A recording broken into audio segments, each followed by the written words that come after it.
want to introduce the Deputy Ambassador from Austria, but use this opportunity to share with you another data point.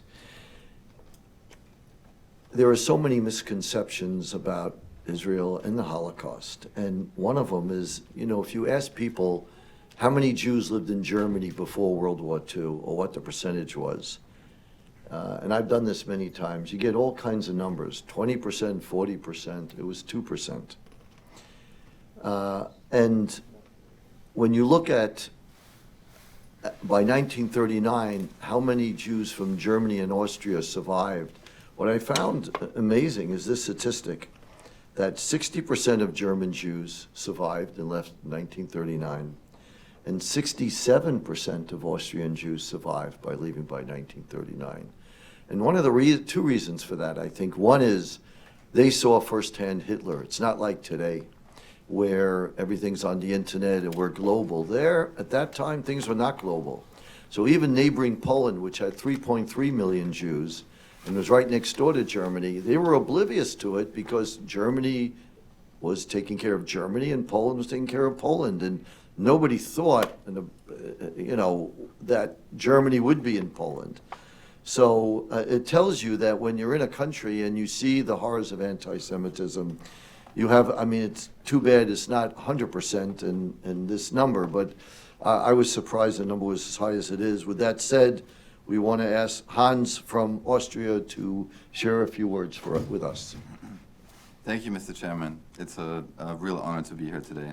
And thank you for organizing this important event on the occasion of International Holocaust Remembrance Day, particularly, as was mentioned already before, in light of rising anti-Semitism across the world following Hamas' horrific and barbaric October 7 attack on Israel. As you know, Austria is a very strong partner and ally of Israel, and Israel's security remains raison d'etat for Austria. In light of the worrying rise in anti-Semitism and hate, Holocaust education and remembrance is therefore as important as ever and remains a top priority for the Austrian government. Austrian participation in the Holocaust was ignored for far too long. Only belatedly did we come to terms with our role as perpetrators and the historical responsibility that comes with it. In view of the terrible barbaric acts committed against Jews during the Holocaust, it is the duty of all Austrians to stand up resolutely and with the deepest conviction against all forms of anti-Semitism. We therefore maintain an ironclad commitment to acknowledging our past, learning from it, and working towards a future rooted in tolerance and understanding. Today it is crucial to highlight Austria's commitment to combating anti-Semitism, as evidenced by our national strategy. The first EU member state to have such a strategy, actually.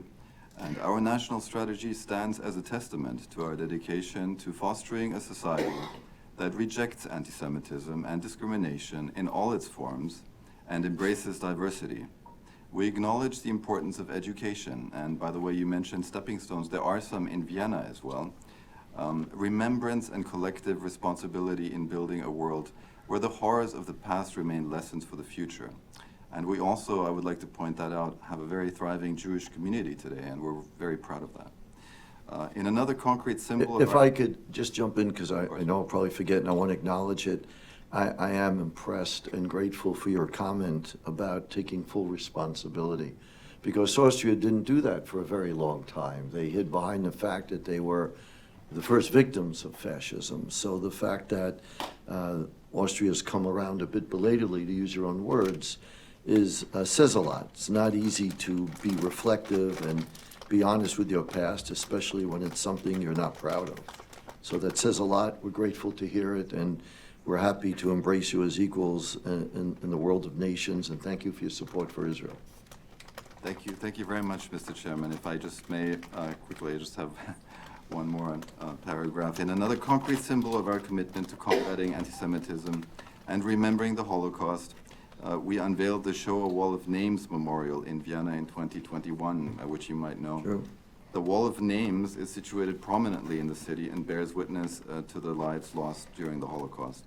The memorial has become a central place of encounter and remembrance, and we need spaces that encourage us to pause and remember, especially now that the last witnesses, unfortunately, to the Shoah are leaving us now when remembrance threatens to fade.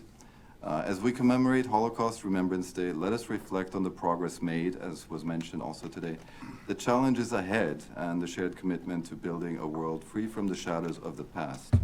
Now, Austria remains dedicated to fostering a culture of remembrance, education, and inclusivity. And our commitment remains never forget and never again. I thank you very much. Thank you. Thank you.